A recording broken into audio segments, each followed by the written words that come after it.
The forest was too quiet the day the email arrived, an uncanny stillness that made the Appalachian air feel heavy, as though the mountains themselves were holding their breath. She sat on her porch staring at the subject line glowing on her screen, a message she had been waiting for but now wished she could ignore. Your DNA results are ready. What should have been a harmless curiosity, a simple dive into family origins, instantly soured the moment she opened the report. For a heartbeat, she thought it was a glitch. The lines on the ancestral chart looped back in impossible spirals, names repeating where they shouldn't, generations folding inward like a snake eating its own tail. And there, at the root of it all, were two Melungeon sisters she'd never heard of, their names glowing in red as if the system itself was warning her. Outside, the wind shifted. Something rustled in the tree line, slow and deliberate, like footsteps dragging through leaves. She looked up sharply, but the woods only stared back, dark and silent. A knot tightened in her stomach. It felt as though the mountains were waiting for her to notice something she had missed all her life, something whispering from the shaded hollows and abandoned trails, something that had her blood. Her finger hovered over the screen as she scrolled to the bottom of the report. A message blinked in bold text, a line no DNA service had any reason to include. We detected overlapping genomes. This pattern suggests isolation, secrecy, and repeated internal unions over at least 150 years. Her breath caught. Another line appeared beneath it, one she hadn't clicked, one she didn't request. Your closest living match is unregistered. Location, Appalachian Highlands. Then came the knock on her door. Soft. Slow. Measured. She froze. No one ever climbed this far into the mountains. She listened, heart hammering, as the knock came again, followed by the faintest sound of a woman humming on the other side, a voice thin as breath, as though carried from a place where sunlight didn't reach. When she finally opened the door, no one stood on the porch. Only a small box waited at her feet, wrapped in paper the color of soaked earth. Inside was a century-old photograph of two women standing before a cabin swallowed by forest vines, faces pale, eyes fixed on the camera with a hunger that made her skin crawl. On the back, scratched faintly as if by a shaking hand, were the words, "We've been waiting for you to come home." The moment the DNA report arrived, it carried a weight she didn't expect, as though it had been traveling through time rather than through a server. She had submitted her saliva sample out of simple curiosity, hoping to confirm family stories about distant ancestors who once lived in the Appalachian frontier. Instead, the results felt like a trapdoor opening beneath her feet. When she clicked the email, the familiar dashboard loaded slowly, the bar crawling forward as if reluctant to reveal what lay inside. Finally the screen populated with bright colors and percentages, but the ancestry map looked strangely distorted.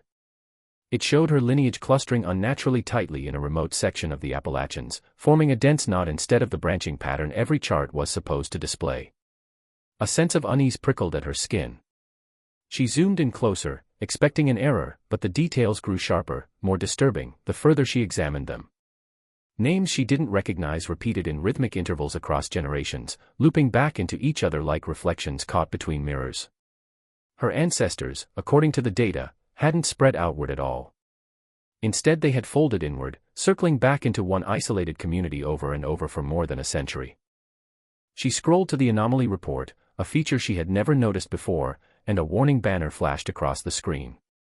The system indicated unexpected genomic overlap, a phrase she had never encountered in the usual genetic jargon. She reread it several times, trying to make sense of the implications, even considering that the company might have mixed her results with someone else's. But the next line shattered that hope. It stated that her DNA formed part of a closed lineage network connected to a rare Melungeon subgroup long believed to have disappeared. And at the center of that network were two women the system highlighted in red, as though urging her not to look away. Their surnames matched a distant branch of her family, but she had never heard them mentioned in any family tale. They lived in the late 1800s, deep in the woodlands, and every line on her family tree seemed to bend toward them, as if the entire past was funneling down to those two names. A chill ran along her spine as she stared at the looping genealogical diagram, realizing she had stumbled into something that wasn't just ancestry but history carefully tucked away, sealed behind mountains and silence. She leaned back from the screen, suddenly aware of the stillness in the house, the way the air itself felt suspended. For a moment she considered closing the laptop and pretending the results had never appeared, but the truth had already hooked itself into her thoughts, whispering the unsettling possibility that her identity was bound to a past no one ever intended her to uncover. When she finally gathered the courage to reopen the report, her eyes drifted to the section labeled Family Tree Reconstruction, a feature she had always found charming, an automated diagram that usually bloomed outward like branches stretching toward open sky. But this time, the tree didn't bloom at all. Instead, it collapsed inward, curling in on itself in tight spirals that made her stomach twist. Every generation circled back to the same cluster of surnames, the same handful of individuals reappearing in patterns that defied normal inheritance. It was like staring at a maze with no exits, a loop that refused to break. She tried zooming out, thinking there must be some mistake, yet the diagram only revealed an older, darker pattern beneath the visible names. The deeper she scrolled, the more the family web tangled, forming knots where distinct lines should have been. The tree wasn't growing, it was folding. Contracting. Keeping itself sealed. Her breath hitched as the algorithm highlighted two names again, those same Melungeon sisters sitting at the core of everything, as if the entire lineage revolved around them. They appeared not just as ancestors but as repeating anchors in multiple branches, their influence stretching far beyond a normal generational span. It was impossible. Illogical. Yet the software offered no alternate explanation. A red alert pulsed in the corner of the page, warning of high generation redundancy, a term she had never encountered before. She clicked it, hoping for clarity, but the description only deepened her unease. It suggested prolonged isolation within a closed community, an intentional sealing of the bloodline to preserve something, identity, heritage, or perhaps a secret that outsiders were never meant to see. She scrolled further down and uncovered handwritten census transcriptions attached by volunteer genealogists. Some lines were crossed out, rewritten, then crossed out again, as if the records themselves had been tampered with over generations. Certain names appeared where they shouldn't, replacing others abruptly, as if someone had been forcing the tree to take a shape that defied natural history. It wasn't just secrecy, it felt curated. Controlled. She leaned closer to the screen, her pulse quickening. There were strange annotations beside the sisters' names, short, cryptic notes left by long-gone census workers, off-map homestead, no record of marriage, family line unverifiable, and the most unsettling entry of all, anomalous voices reported, locals avoid. The ink on that last note looked faded yet oddly frantic, as if written in haste by someone who wanted to record the truth but feared the consequences. Suddenly the room felt colder, as though the walls themselves had absorbed the weight of what she had just uncovered. The past wasn't merely resurfacing, it was pushing toward her from every direction, tightening around her like the looping branches of that impossible tree, urging her to continue down a path that had been sealed away for a century. She returned to the old census files again, this time determined to understand how two women she'd never heard of had become the gravitational center of her entire lineage. As she dug deeper, she found a brittle document scanned from an 1890s registry, barely legible and flecked with age. Beside the sisters' names was a vague description of their home, a cabin situated beyond the marked boundary, unreachable by cart, and considered unsuitable for habitation. But beneath that line, someone had added a note in a hurried, slanted script, almost as if it had been written in the dark, voices heard at night, avoid area. She blinked, unsure if she had misread it. When she zoomed in, the words only became sharper, raw with the urgency of someone who feared being ignored. She searched maps next, studying the mountain ridges and narrow valleys of the Appalachian frontier. Most properties from that era had clean coordinates or identifiable paths, but the sisters' location was different. Their cabin was marked by a faint symbol instead of numbers, almost a sketch rather than a coordinate. The land around it was labeled only as unincorporated territory, a patch of forest that had resisted settlement and taxation for generations. Locals, according to a marginal note, refused to enter it even during logging booms. She tried to trace the nearest road, but every historical map seemed to erase that small corner, as if the land itself insisted on remaining hidden. The deeper she searched, the more the cabin seemed to materialize out of myth rather than geography. She found a single surviving journal entry from a traveling preacher who had once attempted to reach the sisters. His ragged handwriting recounted that after hours of walking through dense brush, he abandoned his mission because the woods grew unfamiliar, as though shifting around me. Another line made her pause. I heard crying behind the trees, though the forest was still. The preacher never returned, and no further attempts appeared in the records. What unsettled her most was a faded photograph embedded in one of the files. It showed a sloping hillside and a blurred structure barely visible through the trees. The cabin, or what she guessed must be it, seemed swallowed by vines, nearly consumed by the surrounding forest. But it wasn't the cabin that chilled her.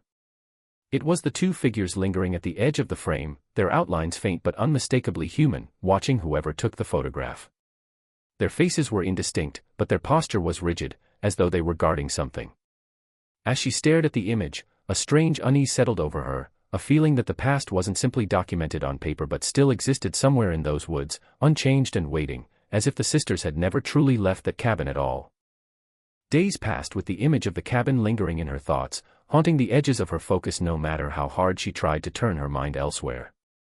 She kept telling herself that the research had simply unsettled her, that the eerie notes and distorted family tree meant nothing more than clerical errors and forgotten mountain folklore. But the tension in the air around her house felt different now, as if her curiosity had stirred something that had been dormant for years.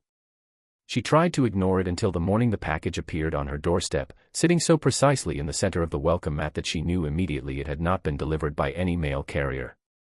There were no tire tracks on the gravel road, no footsteps in the dirt, no sign of an approaching vehicle. It was simply there, wrapped in dark paper that felt damp even though the sky was clear. She hesitated before touching it. The paper seemed oddly cold, and the twine binding it left faint red marks on her fingers, as though it had been tied too tightly by someone with shaking hands. No return address, no postage, not even a name. She carried it inside, setting it gently on the table with a sense that whatever was inside had been waiting far longer than a single morning. For a moment she considered leaving it sealed, returning it to the porch and pretending it had never appeared, but the weight of the unknown pressed on her until she finally began peeling back the damp, earth-colored paper. Inside lay a small wooden box, its surface scarred by deep scratches that looked more accidental than decorative. When she lifted the lid, something metallic clinked softly, a brass key, tarnished and heavy, resting beside an old photograph that seemed older than the box itself. She lifted the photo carefully, her breath catching when she recognized the same two Melungeon sisters she had seen in the digital records. This time their faces were sharp, their eyes fixed with an unnerving intensity that made her skin prickle. They stood in front of the same cabin, but unlike the blurred image she had found online, this photograph was crisp, detailed, and impossibly well preserved. She flipped it over, and her pulse quickened as she read the faint message scratched into the back, "Return what belongs to us." Beneath the photo was a folded note, brittle at the edges, the ink faded but still legible. It contained nothing but a set of coordinates and a date from more than a century ago, written in a hand that trembled across the page. She stared at the key again, its ornate handle shaped like twisted roots, cold against her fingertips. A strange pressure settled in her chest, the unmistakable feeling that whoever left the package knew exactly who she was, and expected her to come find them. She stared at the coordinates for hours, tracing them again and again as though repetition might blunt the unease curling in her stomach. The numbers pointed to a remote section of the Appalachian Highlands, an area so dense with forest that satellite images showed little more than a sweep of dark green with no visible trails. She told herself she wasn't actually planning to go, that she only wanted to understand what the coordinates represented, but the curiosity that had started with a simple DNA test had evolved into something sharper, heavier, almost magnetic. Each time she tried to step away, her mind circled back to the photograph, to the sisters' eyes that seemed fixed not on the camera but on her. Eventually she found herself loading a backpack, telling herself it was only for research, only to quiet the questions clawing at her thoughts. The drive into the mountains felt different this time. The trees leaned overhead like watchful sentinels, their branches interlocking to swallow the sky. Roads narrowed into winding gravel paths, then dissolved into dirt tracks barely wide enough for her tires. She parked when the path ended and stepped out into air so still it felt thick, as though the forest was listening. Every sound seemed dulled, muffled, as if the mountains swallowed noise before it could echo. She followed her GPS deeper into the woods, each step crunching softly on leaves that felt damp though it hadn't rained. As the coordinates drew closer, a strange sensation crept over her, an awareness, subtle at first, that she wasn't alone. It wasn't the feeling of being watched directly, but something more elusive, like the woods themselves had grown attentive. The wind died entirely, leaving the silence so complete it felt unnatural. She paused, listening. Nothing. No birds, no insects, not even the distant rustle of small animals in the underbrush. It was as if the forest had emptied itself, clearing a space meant only for her arrival. Then she heard it. A soft murmur drifted through the trees, faint enough that she questioned whether it was real. It wasn't a single voice but two, overlapping in a rhythm that felt like speech without fully forming words. She held her breath, scanning the shadows, but no figures moved between the trunks. The murmurs continued, rising and falling with a cadence eerily similar to someone calling a familiar name. Her name. She took a step backward, but the voices followed, threading through the still air, never loud, never close, but insistent, as though trying to guide her somewhere just out of sight. She gripped the brass key tighter, its metal suddenly warm against her palm, and realized with a chill that the forest wasn't merely echoing sound. It was beckoning. The sisters she had only seen in photographs felt suddenly, impossibly present, their unseen voices slipping through the trees with a patient certainty that suggested they had always known she would come. The murmuring faded the deeper she followed the coordinates, replaced by an eerie quiet that pressed against her ears until she could hear nothing but her own breath. The forest canopy thickened overhead, turning daylight into an uneasy half-dusk.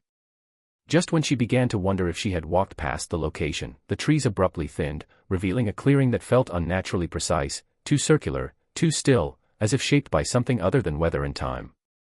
At its center stood the ruined cabin she had seen in the records, though it looked even older than the photographs suggested, its walls bowed inward as though the forest had been swallowing it inch by inch. Vines clung to the wood like skeletal fingers, and the roof sagged under years of neglect. Yet despite its decay, the structure radiated a strange expectancy, as though it had been holding its breath, waiting for a return. She stepped closer, her boots sinking slightly into the soft earth. The air inside the clearing felt heavier, the scent of damp soil mixing with something metallic and faintly sweet. The front door hung crookedly from one hinge, but the cabin resisted her push, groaning like an old animal roused from sleep. Dust swirled in the light as she entered, settling slowly over piles of splintered furniture and broken jars. The walls were stained with rings of water damage, but the floorboards were strangely intact, the wood almost polished compared to the ruins around it. She was about to leave when a soft metallic click echoed from beneath her feet. She knelt and brushed away a layer of dust, revealing a square outline etched into the floor. A trapdoor. The handle was rusted, but when she tugged it, the door lifted with surprising ease, as if someone had opened it recently. A draft of cold, stale air rose from below, carrying a scent she couldn't quite place, earth, age, and something faintly chemical. She aimed her flashlight into the darkness and climbed down the narrow steps, each creak magnified in the stillness. The cellar was small, carved directly into the stone foundation. Jars lined the shelves in meticulous rows, their lids sealed with wax long hardened and cracked. Each jar held something different, samples of soil, strands of hair, pressed leaves, faded scraps of fabric, each labeled in the same careful handwriting. But what made her chest tighten were the names written beneath them. Her family names. Dozens of them. Generations catalogued with obsessive precision. She ran her fingers across one jar, feeling the cold glass beneath her hand. The flashlight beam shifted, revealing deep gouges in the walls, long claw-like marks carved into the stone as though someone, or something, had tried desperately to escape. She froze, her breath catching in her throat. These were not the casual scratches of time or decay. They were marks of panic, of confinement, of an old and violent struggle recorded in stone. As she backed away, the beam of her flashlight landed on a small wooden stool positioned at the center of the cellar, perfectly preserved, as if waiting for its occupant to return. The air grew colder, brushing her skin like a whisper. She realized then that the cellar wasn't abandoned at all. It had simply been waiting, preserved with the same meticulous care as the jars, holding its secrets until the bloodline it belonged to finally came home. Her hands trembled as she pulled the leather-bound Bible from beneath a pile of decaying floorboards, the edges worn and darkened with age. Its cover was cracked and stiff, the once polished leather marred with scratches that suggested it had been handled roughly over decades. She opened it carefully, fearing the brittle pages might crumble at the slightest touch. The first few pages were blank, yellowed with time, but as she turned them, she noticed faint pencil markings in the margins, small loops and scratches that hinted at hurried annotation. At first, it seemed innocuous, names and dates, but as she flipped further, a pattern began to emerge, subtle yet unmistakable. Entire sections of genealogical entries had been crossed out and rewritten, the ink layered over itself until it formed nearly unreadable blobs. A name would appear, be erased, and reappear elsewhere, its connections shifting across the family tree in impossible ways. She ran her fingers over the scrawled corrections, her skin prickling. Whoever had handled this book had been obsessed with control, as if history itself had to be rewritten to fit a particular design. She turned another page and found a set of entries that seemed deliberate and unnatural. The sisters' names appeared again and again, sometimes listed as daughters, sometimes as aunts, sometimes under entirely fabricated surnames. Dates overlapped inconsistently, suggesting that some individuals had been made to exist multiple times across generations, living lives that defied ordinary chronology. There were symbols in the margins, small circles and triangles, almost like a code, but no legend to decipher them. Some pages were torn and patched with scraps of other paper, yet the annotations continued seamlessly across the repairs. The Bible wasn't just a record, it was a living document, reshaped to obscure and reveal at the same time. Her heart quickened when she reached a particularly dense cluster of corrections. Here, the sisters were connected to names she recognized, her own family, her grandfather's siblings, lines she had believed were well documented. The writing seemed frantic, as though whoever had been maintaining the entries had grown desperate to ensure the pattern remained unbroken. She noticed repetitions of the phrase, line preserved, outsiders unaware, faintly penciled in a shaky hand, almost hidden among the layers of overwriting. It gave the impression that someone had gone to extraordinary lengths to protect the secret, deliberately obscuring the truth from anyone who might stumble upon it centuries later. The weight of the book pressed down on her, heavy with the knowledge that what she held was more than a historical record. It was a tool of manipulation, a chronicle written to bend reality to a predetermined shape, forcing generations into loops and connections that should never have existed naturally. Each page revealed careful, obsessive intent, and she realized with a sinking certainty that the sisters' story had been curated for over a century, hidden within the lines and erasures of a Bible that had silently witnessed the family's secrets unfold and endure. The idea had come to her almost on a whim, a method to capture evidence she could study later without staying in the cabin longer than necessary. She set her phone on record near the center of the cellar, angled toward the jars and the stool, and then stepped outside to take a breath of fresh air, trying to steady the tremor in her hands.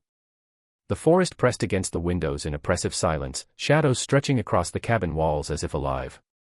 She could feel the weight of the place, the centuries of secrecy and obsession pressing in, but she told herself that a simple recording would be enough to document it, enough to keep some tangible proof of what she had discovered. She wandered the clearing outside, circling the cabin, the brass key heavy in her pocket, imagining how the sisters must have moved within this space decades ago, cataloging, observing, hiding. When she finally returned, she hesitated at the trapdoor. A part of her feared what the recording might have captured, what she might hear played back in the safety of daylight. The air inside felt denser, heavier, almost as if the house had exhaled during her absence. She opened the trapdoor and descended the steps, her flashlight flickering across the walls lined with jars and the claw marks that etched a silent story of confinement. Her fingers brushed the edge of the stool, and she felt the cold, smooth surface of the glass jars, the weight of time preserved in each carefully labeled container. The cellar seemed unchanged, but she couldn't shake the sense that the room had shifted subtly while she was gone, that it had grown more attentive. She retrieved her phone from the floor, expecting to hear nothing but silence, but as the playback began, a chill ran down her spine. At first, there was only the sound of her own movement, the faint creak of floorboards, the whisper of air stirring in the corners. Then, faintly at first, a soft murmur threaded through the recording, almost indistinguishable from the ambient noise, and she froze. The whispers grew clearer, delicate syllables forming words she had not heard when she was in the room. Her name. Her voice. The murmur of two female voices, overlapping yet distinct, issuing from the darkened corners of the cellar where no one had stood. The cadence was deliberate, almost rhythmic, as though guiding her to notice something hidden, something essential. The hairs on her arms rose as she realized the voices were giving directions, pointing toward jars, corners, and the far wall. The murmurs were not random, they were intentional, precise, and impossible to ignore. She leaned closer to the playback, listening in disbelief as the instructions continued, her chest tightening with a mixture of fear and awe. The sisters, long dead or perhaps preserved in some other form she dared not imagine, had left their mark here, encoded in sound that only revealed itself when she was gone, speaking through time and shadow. The cellar had become alive in a way she could neither see nor touch, a place where the past whispered to the present, demanding attention, demanding discovery, and demanding recognition of a lineage that had never truly ended. The geneticist's call came late in the evening, a sudden intrusion into the dim quiet of her cabin, and she answered with a mix of excitement and apprehension. The voice on the other end was calm, professional, but there was an undercurrent of urgency she couldn't ignore. "We've run the samples you sent," the scientist said, "and the results are unusual. Extremely unusual." She felt her stomach tighten, the memory of the cellar and the whispered directions flooding her mind as she clutched the phone. He continued, explaining that the DNA she had collected from the jar, the sample she had hesitated to take, was almost perfectly intact, far beyond what would be expected for something over a century old. The markers indicated a complete match to the lineage she herself belonged to, yet there was a depth of genetic overlap that defied conventional inheritance. "The genome suggests repeated isolation and internal reproduction," he said, his words precise but heavy with implication. "But more than that, it contains sequences matching someone alive today, someone who should not exist outside historical records." Her fingers tightened around the phone as the revelation settled like a weight in her chest. She had anticipated anomalies, curious loops of genealogy or fragmented records, but never the impossible, a living genetic echo from the past. "How is that possible?" she asked, voice trembling despite herself. The scientist paused, choosing his words carefully. He explained that the patterns indicated a closed lineage that had been artificially preserved, almost surgically maintained, and that the sequences pointed to a direct living match, someone whose existence had been hidden, undocumented, and deliberately erased from contemporary records. The implications were staggering.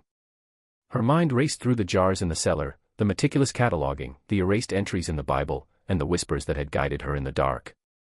It was all connected. All of it. As the call ended, she sat in silence, the phone heavy in her hand. The room around her seemed suddenly smaller, more oppressive, as if the walls themselves had leaned in to share the secret she now carried. She thought of the sisters, the caretakers of this twisted, hidden genealogy, and the cellar that had preserved every fragment of their obsessive attention. Somewhere, someone alive now, bearing her family's blood in its most concentrated, impossible form, was waiting. She couldn't know where, couldn't know why, but the truth had settled uncomfortably in her chest. The past wasn't gone. It was alive, running through veins she had never touched, following a line that had refused to break for 150 years.